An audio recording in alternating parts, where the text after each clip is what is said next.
Bonjour, je suis Jean-Luc Oringo de l'Investissement et vous. Nous sommes dans la rubrique Les idées reçues. Alors, à l'immobilier, des idées reçues, il y en a quand même beaucoup. Et aujourd'hui, nous allons nous intéresser à un sujet qui est très particulier, qui est la défiscalisation. Il existe depuis des années des lois de défiscalisation, et la loi actuelle, c'est la loi Pinel.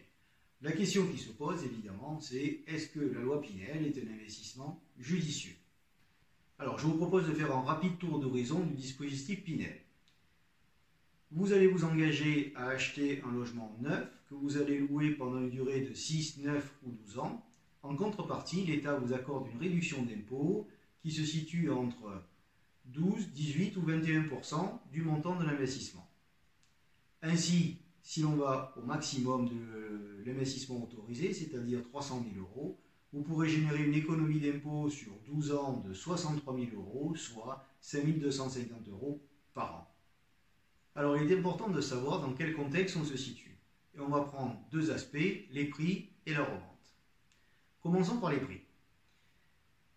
En moyenne, le prix du neuf est aux alentours de 30% plus cher en France que l'ancien. Sur une commune comme Toulon, ça va beaucoup plus loin, puisque le prix au mètre carré du neuf moyen est à 4 300 euros, alors que dans l'ancien, il est à 2002, c'est-à-dire quasiment le double dans le neuf.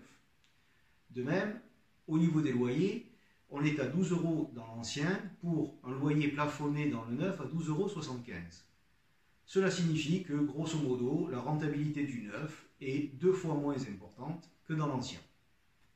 Alors, la seconde question importante est de savoir si on va gagner de l'argent à la revente. Lorsque l'on considère le prix moyen haut du mètre carré dans l'ancien aujourd'hui, on est à 2 740 euros sur une commune comme Toulon. On n'a pas de vraies statistiques sur le prix du neuf il y a 9 ans. En revanche, pour ceux que je m'en souvienne, on dépassait très largement les 3 000 euros du mètre carré à l'époque. En conséquence, on peut dire sans trop se tromper qu'il n'y aura assurément pas de plus-value à la revente, mais très probablement une moins-value qui va se situer aux alentours de 10 voire 15% par rapport au prix d'achat de l'époque. Alors, pour déterminer si la loi Pinel est un investissement judicieux, je vous propose de comparer 3 types d'investissements. Un investissement en loi Pinel dans un T2 d'une valeur de 160 000 euros qui va être loué sur une base de 12,75 euros du mètre carré. Un investissement dans 2 T2 dans de l'ancien au sein d'une SCI assujettie à l'impôt sur les sociétés avec une rentabilité qui dépasse les 8%, ou un troisième investissement dans une résidence-service dont la rentabilité est limitée à 5% mais qui bénéficie d'une fiscalité très particulière qui est celle du loueur en meublé non professionnel. On pourrait retrouver le détail des résultats sur le dossier téléchargeable sur notre site. En revanche, les conclusions sont sans appel. L'investissement en loi Pinel génère le plus gros effort d'épargne, donc le plus gros effort de trésorerie de votre part. À la revente, c'est celui qui génère le gain le moins important. Et enfin, c'est celui qui vous endette le plus. Alors, l'investissement en loi Pinel est-il judicieux? Je ne vais pas vous dire que ce soit un mauvais investissement. En revanche, la défiscalisation qui est prônée par de nombreux intervenants n'est pas aussi intéressante que ceux qu'on veut bien le dire.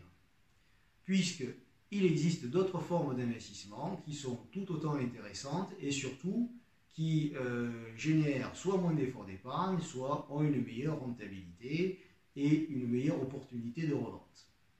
Voilà, nous venons de faire le tour de cette idée reçue qu'est la loi Pinel en tant qu'investissement judicieux et défiscalisant. Je vous propose de retrouver un dossier complet sur notre site et de nous retrouver lors d'une prochaine émission qui traitera d'un sujet tout aussi polémique qu'est le viager. Voilà, je vous souhaite une bonne journée et je vous dis à bientôt.